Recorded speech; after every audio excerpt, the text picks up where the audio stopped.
The sterile atmosphere of the DaVita Dialysis Clinic in Lufkin, Texas, was defined by a specific, rhythmic cadence. Thump hiss, thump hiss. It was the sound of the hemodialysis machines, the mechanical lungs and kidneys that kept dozens of local residents alive. For the patients tethered to these towers of plastic and electronics, the clinic was a sanctuary. They came 3 times a week, sitting for hours as their blood was drained, filtered, and returned. It was a ritual of survival that required absolute, literal vulnerability. You had to trust the person in the scrubs. You had to trust Kimberly Clark Saenz. By April 2008, Saenz was a familiar face in the ward. A mother of 2 with a sharp, efficient demeanor. She seemed the quintessential caregiver. But beneath the sharp, clean scent of antiseptic that clung to her uniform, a dark, jagged rot was beginning to fester. To the patients, she was a lifeline. To her co-workers, she was a nurse who seemed increasingly stressed by the demands of the floor. No one realized that Saenz had stopped seeing her patients as people and had begun seeing them as obstacles. The horror began with a series of unlucky shifts. It started as a whisper of unease among the staff. Patients who were otherwise stable began to crash with violent, unexplained suddenness. The quiet hum of the clinic was increasingly punctured by the shrill, panicked cry of heart monitors flatlining. "You're all set, Linda," Kim said one afternoon, her voice a calm, low melody as she adjusted the tubes for Linda Hull. The patient offered a weary, grateful smile.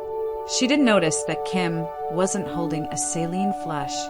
She didn't see the heavy, plastic bottle of bleach sitting on the lower shelf of the medication cart. The betrayal was mechanical in its cruelty.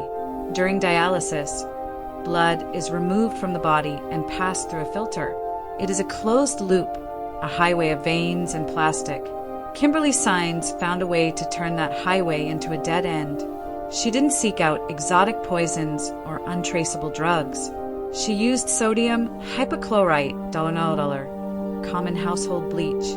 As Kim stood by the cleaning bucket, she drew the clear, caustic liquid into a syringe. To any passerby, she was simply a diligent nurse preparing to sanitize a station. But when she turned to the dialysis lines, her intent was lethal.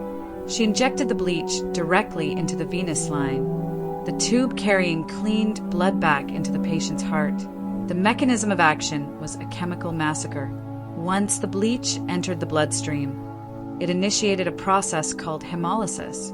The sodium hypochlorite attacked the red blood cells, dissolving their protective membranes. In an instant, millions of cells ruptured simultaneously. It was a microscopic explosion within the veins. As these cells disintegrated, they released massive quantities of potassium into the plasma. This sudden hyperkalemia sent the heart's electrical system into a chaotic frenzy. The patients didn't just drift away, they felt the air hunger as their blood lost the ability to carry oxygen. They felt their bodies turning into a chemical furnace.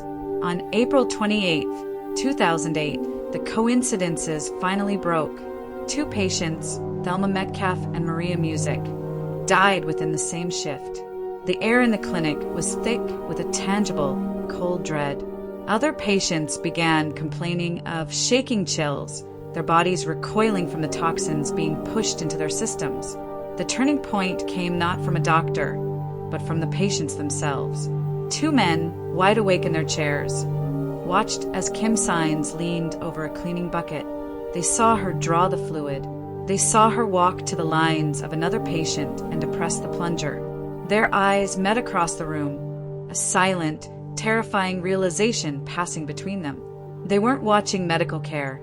They were watching a predator at work in the light of day. The power shift was instantaneous and total.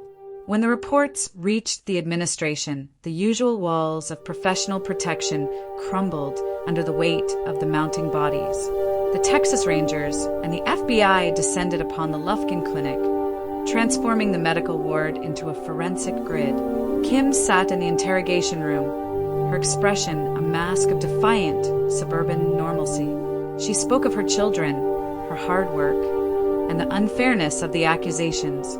But the investigators had the receipts of her digital soul. On her computer, they found the footprints of a killer she had searched. Can bleach be detected in dialysis lines? And how much bleach kills a human? She had been researching the parameters of her own malice. Even more damning were the physical relics. In the sharps containers, the plastic bins meant for used needles, investigators found syringes containing microscopic traces of bleach. The very tool meant to sustain life had been used to deliver a chemical execution. In 2012, the Angel of Death was led into a courtroom to face the survivors. The narrative she had built for herself, the overworked, misunderstood nurse, was stripped away.